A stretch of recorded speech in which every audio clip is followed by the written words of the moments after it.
Hello friends, অনুপমাস কিচেনে তোমাদের welcome. তালের সিজনে তাল খাবো না তা হতেই পারে না। আবার যদি তালের কোনো ইউনিক রেসিপি হয় তাহলে তো আর কথাই নয়। সেরকমই একটি ইউনিক রেসিপি হলো তালের পুলি পিঠে। তার জন্য দেখো নিয়েছি তালের খোসা ছাড়িয়ে আমি তালের পাল্প বার করে নিলাম।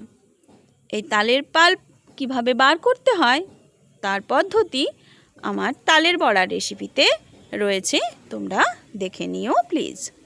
এরপর তালের পাল্পটা আমি ফুটিয়ে ঠান্ডা করে নেব। আমার রেসিপিটি যদি তোমাদের ভালো লাগে, ইউটিউব চ্যানেল থেকে দেখলে চ্যানেলটিকে অবশ্যই সাবস্ক্রাইব করে দিও, লাইক ও কমেন্ট অবশ্যই করো। ফেসবুক পেজ থেকে দেখলে পেজটি ফলো করে দিও।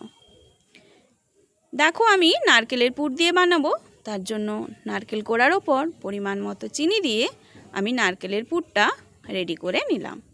অপরদিকে একটা পাত্রে নিয়ে নিলাম চালের গুঁড়ো। চালের গুঁড়োর মধ্যে পরিমাণ মতো নুন দিয়ে দিলাম। নুন দিয়ে ভালো করে মিক্সড করে এরপর পরিমাণ মতো মেন ইনগ্রিডিয়েন্টস তালের পাল্প দিয়ে আমি ডোটা রেডি করে নেব। এই যে দেখো অল্প অল্প তালের পাল্প দিয়ে আমি ডোটা রেডি করে নেব। এই যে দেখো ডোটা ঠিক এই মতো হবে। এরপর ডোয়ের থেকে অল্প একটুখানি নিয়ে বাটির মতো শেপ দিয়ে নারকেলের পুর মাঝখানে দিয়ে মুখটা আমি এভাবে বন্ধ করে দেব। এই যে দেখো আমি হাত দিয়েই পিঠেগুলো রেডি করে নিচ্ছি। তোমরা ছাঁচ দিয়েও এই পুলি পিঠেগুলো তোমরা বানিয়ে নিতে পারো। এই যে দেখো এভাবে পিঠেগুলো বানিয়ে নিতে হবে। পিঠেগুলো দেখতেও হয় দুর্দান্ত, খেতেও হয় মারাত্মক টেস্টের। তোমরা তালের সিজনে একবার হলেও বানিয়ে খেও, কমেন্টে আমাকে অবশ্যই জানিও। আশা করি তোমাদের খুব ভালো লাগবে। এই যে দেখো আমি সিম্পল দুটো ডিজাইনের পিঠে বানিয়ে নিলাম। তোমরা তোমাদের পছন্দ মতো ডিজাইনের পিঠেগুলো বানিয়ে নিতে পারো। এরপর স্টিম করব পিঠেগুলো।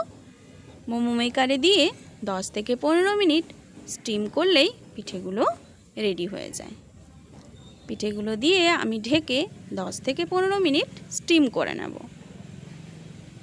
15 মিনিট পর দেখো পিঠেগুলো আমার রেডি হয়ে গেছে, খাওয়ার জন্য একদম রেডি। এরপর নামিয়ে সার্ভ করে দেব। এই পিঠেগুলো দেখতে যেমন সুন্দর হয়, খেতেও হয় মারাত্মক টেস্টের। তালের সিজনে তোমরা একবার হলেও এভাবে বানিয়ে খেও, কমেন্টে আমাকে অবশ্যই জানিও। আশা করি তোমাদের রেসিপিটা খুব ভালো লাগবে। এই যে দেখো পিঠেগুলো দেখতে কতটা সুন্দর হয়েছে আর কতটা সফট হয়েছে তোমরা দেখেই নিশ্চয়ই বুঝতে পারছো। খেতেও হয় দুর্দান্ত। আর আমার রেসিপিটি দেখার জন্য অনেক অনেক থ্যাংক ইউ।